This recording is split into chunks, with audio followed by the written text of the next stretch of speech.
Horrifying crimes. That's what the headlines screamed about Bill Madlock.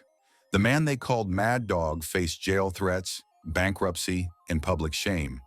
But here's what those headlines didn't tell you. Behind the anger and the arrest was one of baseball's greatest hitters, a four-time batting champion whose story of redemption proves that people can change.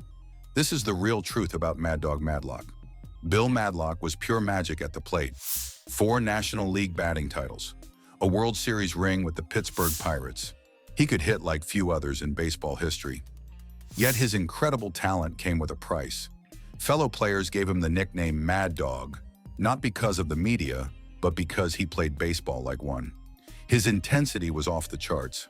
From his earliest days in professional baseball, Madlock's temper was legendary. The nickname stuck because it fit perfectly. He was a player who never backed down from anyone.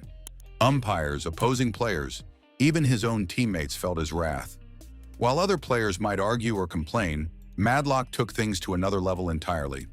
His reputation as a troublemaker often overshadowed his incredible skills. Baseball fans knew him as much for his fights as his hits. Team owners grew tired of his antics. But despite all the drama, one thing remained constant. Bill Madlock could absolutely rake at the plate. His bat did the talking even when his temper got him in trouble. The Mad Dog reputation started early and violently. August 7, 1971, Double-A Pittsfield Senators versus the Waterbury Pirates. Young Bill Madlock nearly got beamed in the head by pitcher Bob Cluck. What happened next was pure chaos.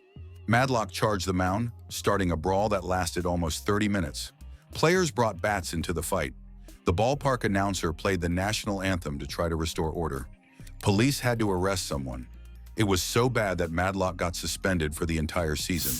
The league later reduced it to 14 days and a $75 fine. But the message was clear. This kid had serious anger problems. The minor league incident was just the beginning.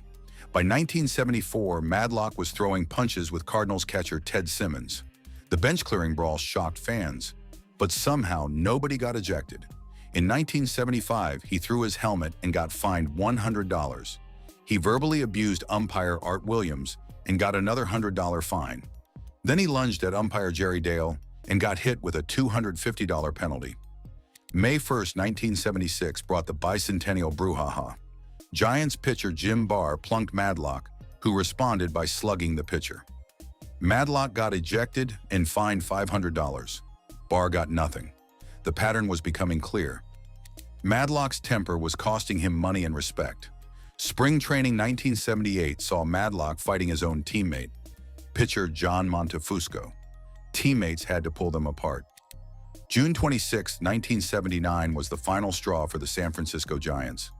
After avoiding several pitches aimed at his head, Madlock threw an elbow at Braves reliever Bo McLaughlin. The Giants traded him 2 days later. But the most infamous incident happened May 1, 1980. Pittsburgh Pirates versus Montreal Expos at Three Rivers Stadium. Madlock struck out with the bases loaded. Frustrated beyond belief, he poked home plate umpire Jerry Crawford right in the face with his glove. The punishment was severe. National League President Chub Feeney handed down a 15-game suspension and a $5,000 fine. Madlock lost over $27,000 in salary. He tried to appeal and keep playing, but the umpires threatened to eject him from every single game until he served his time. The Crawford incident became a turning point that would define his entire career. Even in 1987 with Detroit, the trouble continued. Madlock injured Blue Jays infielder Tony Fernandez with a hard slide. The backlash was so intense that he received death threats in his Toronto hotel room. Just when it seemed like Madlock might be settling down, the 1985 Pittsburgh drug trials exploded across baseball. The scandal exposed widespread drug use throughout major league clubhouses. Players were using amphetamines called greenies and cocaine. The trials rocked the sport to its core. Bill Madlock's name got dragged into the mess.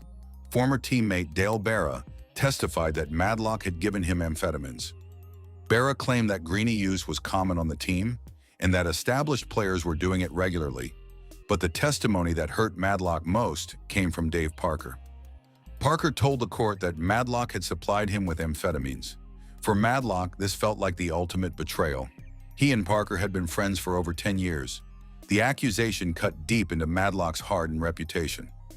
Commissioner Peter Ueberroth initially seemed reluctant to punish players harshly, but public pressure mounted, and 21 players eventually faced suspensions and other penalties.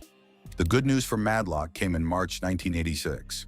MLB officially cleared him of all charges. Ueberroth stated that Madlock had been wrongly accused and that his reputation on and off the field was above reproach. The league completely exonerated him, but the damage was already done. Public perception doesn't change overnight, even with official clearance. Madlock harbored bitter feelings, especially toward Dave Parker. He expressed deep hurt about Parker's testimony, saying it was painful that someone he considered a friend would lie about him for no apparent reason. Parker defended himself, claiming other people had already mentioned Madlock's name, and he wasn't going to commit perjury for a borderline friend. The friendship was destroyed forever. After his playing days ended, Bill Madlock faced new battles off the field. His trusted attorney had betrayed him, investing his money in fake tax schemes designed to cheat the Internal Revenue Service. The legal mess dragged on for years, making headlines and causing personal stress. In August 1991, Madlock was finally cleared of income tax evasion charges. His former agent took full responsibility for swindling the IRS. But even after being cleared, the damage was done. The IRS had locked up his money, requiring federal approval for basic travel expenses. His financial freedom was gone. Worse troubles followed. In 1995, police arrested Madlock as he stepped off a plane, returning from an old-timers event. The charge was writing bad checks. It was the second such arrest, creating embarrassing headlines for the former batting champion. The situation spiraled out of control in Las Vegas. Madlock had written bad checks at casinos, and Justice of the Peace Doug Smith issued a no-bail bench warrant for his arrest. If caught, he would go straight to jail with no option for bail. His attorney Mark Rissman explained that Madlock's troubles came from bad investments and playing during the years before multi-million-dollar contracts. Unlike today's players, Madlock never made enough money to secure his future completely.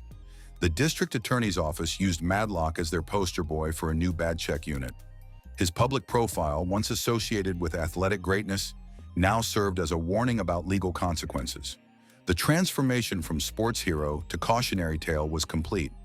Madlock was described as a slow learner about Nevada's justice system. He failed to appear for court hearings multiple times, leading to arrests in New York and Chicago. Eventually, he entered a plea bargain. He agreed to pay $3,000, complete 200 hours of community service, and pay $500 per month toward his debt. But this isn't where Bill Madlock's story ends. Something remarkable happened in his later years. The Mad Dog began to change. Age and experience taught him lessons that youth and anger never could. After his disappointing 1971 season, Madlock had admitted he deserved to be released. In 1982, he surprised everyone by defending umpires, saying the officiating was outstanding, and if he didn't complain, nobody should complain. This was a complete turnaround from his earlier behavior. Later in life, Madlock acknowledged his Mad Dog persona, but insisted he was not so rabid anymore. He began working with young players, teaching hitting techniques with patience and humor. The angry young man had become a wise mentor. His transformation became most evident through his advocacy work. Following the death of fellow former player Tony Gwynn from oral cancer, Madlock began speaking with youth about the dangers of smokeless tobacco.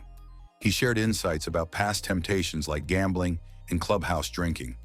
The man who once charged pitchers and poked umpires now laughs and jokes with his students. He uses his controversial past as a teaching tool, helping younger players avoid the mistakes that nearly derailed his own life. Madlock's willingness to discuss his past demons shows genuine personal growth. He transformed his reputation from cautionary tale to positive influence. His story proves that people can change, even those with the most volatile temperaments. Today, Bill Madlock represents redemption and second chances. The Mad Dog nickname remains, but it now carries different meaning. Instead of representing uncontrolled anger, it represents the fierce determination to help others succeed where he once struggled. Bill Madlock's journey from Mad Dog to mentor shows that our worst moments don't have to define us. His 4 batting titles prove his incredible talent. His later advocacy work proves his character growth. Maybe it's time we remember him for both his hitting ability and his human transformation. What do you think? Does Bill Madlock deserve more recognition for overcoming his past? Drop your thoughts in the comments below. If you enjoyed this video, hit that like button and subscribe for more sports stories that go beyond the box score.